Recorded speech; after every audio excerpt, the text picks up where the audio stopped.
there, folks. Welcome to another video where we're going to dive deep into the ocean of numbers and facts.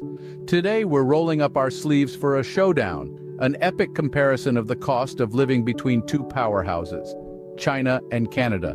This isn't just about the dollars and cents, it's about understanding how our day-to-day lives are shaped by the cost of just living.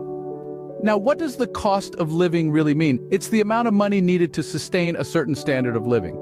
And today, we're breaking it down into everyday living expenses. We're talking about the price of your morning coffee to the cost of your monthly gym membership. It's these little things that add up to give us a comprehensive view of what it costs to live in these two amazing countries. But we won't stop there. We'll also delve into the cost of groceries.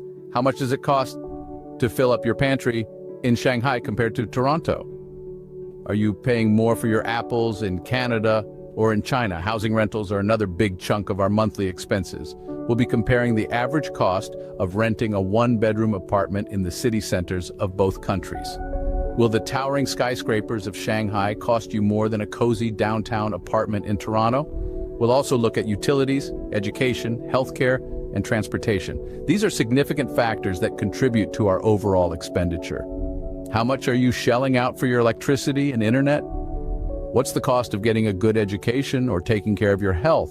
And how expensive is it to get around town? The rising cost of living affects our quality of life in more ways than one. It's not just about surviving, but about thriving and having the financial freedom to enjoy life's pleasures. So stick around as we take you on a journey from the skyscrapers of Shanghai to the bustling streets of Toronto. This is more than just a showdown, it's a deep dive into understanding how where we live impacts how we live. Let's get started. All right, let's kick things off with the basics. Groceries. There's no denying it, we all need food to survive. Whether you're whipping up a home-cooked meal or just grabbing a quick snack, the cost of groceries is something we all have to bear. In the bustling metropolis of Shanghai, a liter of milk averages out to about $1.20, while in Toronto, you're looking at spending around $2.25. That's almost twice the price. Bread, a staple in many households across the globe, doesn't fare much better.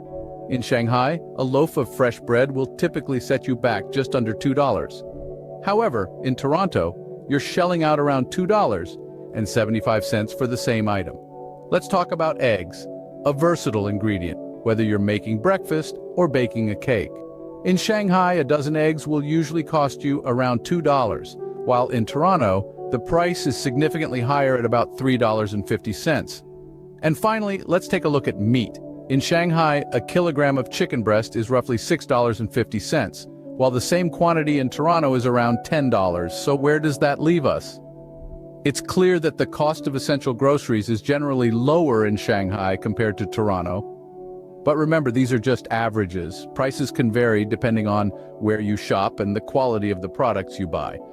Also, it's worth noting that while groceries may be cheaper in Shanghai, other factors such as income levels and purchasing power parity come into play when comparing the cost of living between countries. So, when it comes to groceries, it seems like Shanghai has the upper hand. But as we'll see in the next sections, the cost of living is about more than just the price of food.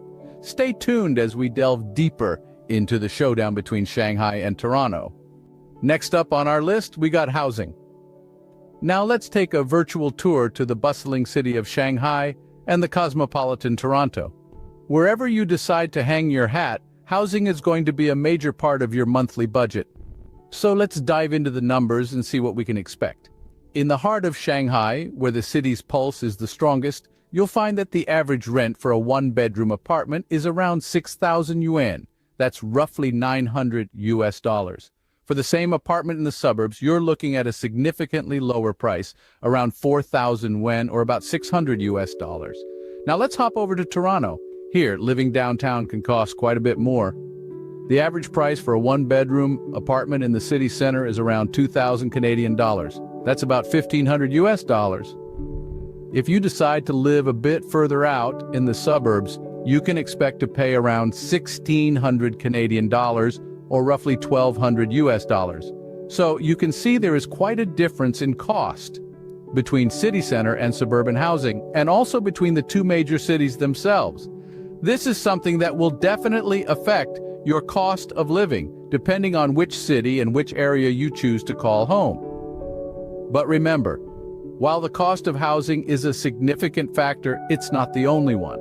There are other things to consider, like the quality of housing, the community, the proximity to work or school, and the overall lifestyle that each city offers.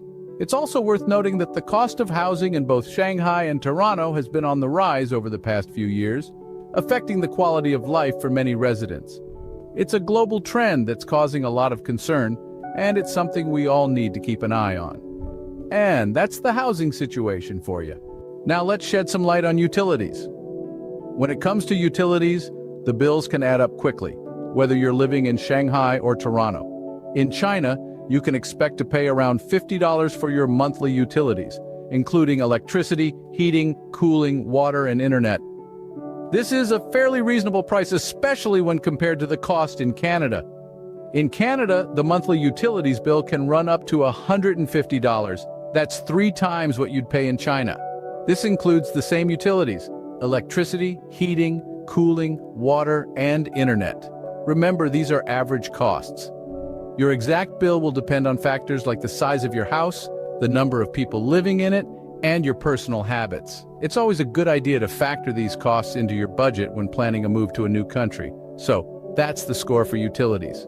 Moving on, let's talk about education. Now, the cost of education can be a major factor when deciding where to live. In both China and Canada, you've got your choice between public and private education, and each comes with its own price tag. Let's start with China. Public education here is generally free, but don't be fooled. There are still miscellaneous fees for textbooks, uniforms, and school lunch to take into account. Private education, on the other hand, can be a hefty investment. We're talking thousands of dollars each year, and that's not even including the cost of extracurricular activities. University education in China also comes with a price. While tuition fees vary widely, depending on the institution and the course of study, you can expect to shell out anywhere from a few thousand to over $10,000 per year. Now let's head over to Canada. Public education is largely funded by the government here too, and it's generally free until high school graduation. But similar to China, there are additional costs for things like school supplies, field trips, and extracurricular activities. Private education in Canada can range from a few $1,000s per year to more than $20,000, depending on the institution. When it comes to university education in Canada, things can get pricey. Domestic students can expect to pay anywhere from $4,000 to $6,000 per year on tuition, while international students might find themselves paying upwards of $20,000 each year. So whether you're in the heart of Shanghai or downtown Toronto, the cost of education can be a significant slice of your budget. Whether it's public or private, primary or university, there's no escaping the fact that education is an investment, and it's one that doesn't come cheap. That's the price tag on education. All right, let's move on to a crucial factor: healthcare. The cost of healthcare is a significant part of our lives and our budgets, whether we're in Shanghai or Toronto. In China, healthcare costs are generally lower than in Canada. However, it's important to note that the quality and accessibility of healthcare can vary widely across the country. Major cities like Shanghai often have high-quality healthcare facilities, but they can also come with higher price tags. Meanwhile, in more rural areas, healthcare can be more affordable, but the quality and availability of services may not be as high.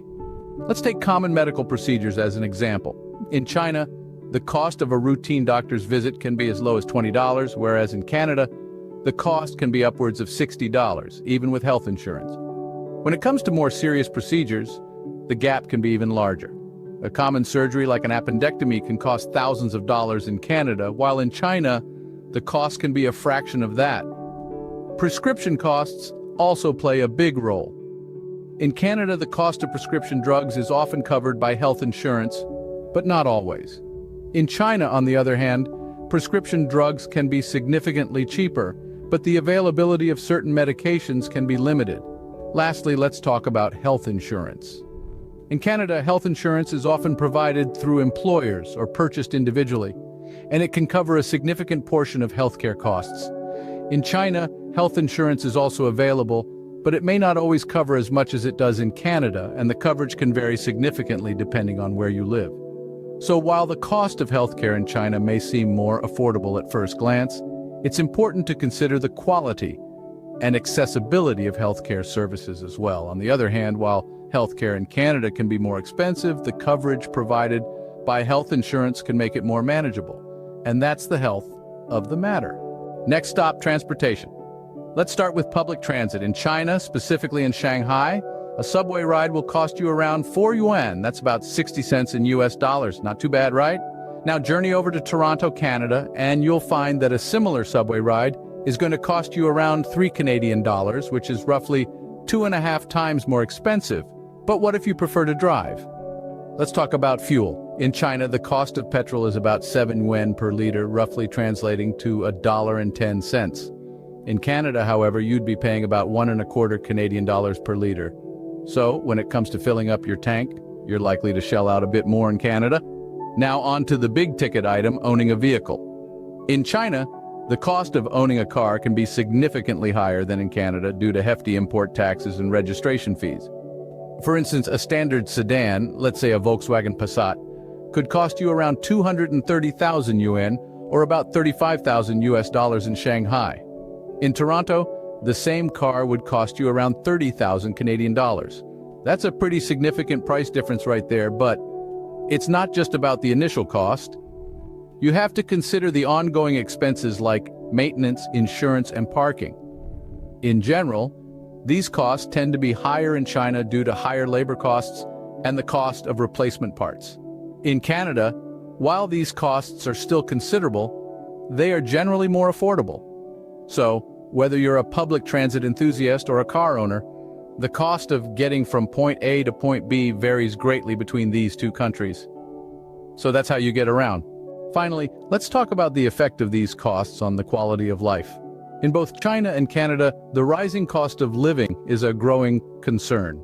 In bustling metropolises like Shanghai and Toronto, many residents grapple with the delicate balancing act of maintaining a comfortable lifestyle while staying ahead of escalating expenses. The reality is, the cost of living in both countries can significantly impact the quality of life. For some, the cost of education, healthcare, housing, and even food can be a daunting burden. For others, it may mean making sacrifices like foregoing a car or cutting back on leisure activities. But it's not all about money. Quality of life also hinges on factors like safety, cleanliness, access to green spaces, and cultural activities. In both China and Canada, despite the cost, many people find their cities to be vibrant places full of opportunities. So that's a glimpse into life in China and Canada. Well, that's all we got for today, folks. The cost of living in Canada versus China, a tale of two vastly different cities, Shanghai and Toronto. It's a topic that's sure to spark a lively debate, and we'd love to hear your take on it. Was there anything that surprised you? Maybe you've got firsthand experience living in either of these countries, or perhaps you're considering making the move. Whatever your story, we want to hear it, so go ahead, don't be shy. Hit that like button if you found this video informative, and share it with your friends, family, or anyone else who might be interested. The more we share, the more we learn, right? And let's not forget about the comment section. That's your space to voice your thoughts, share your experiences, and engage in a conversation. Remember to like, share, and comment below with your thoughts. Until next time, take care.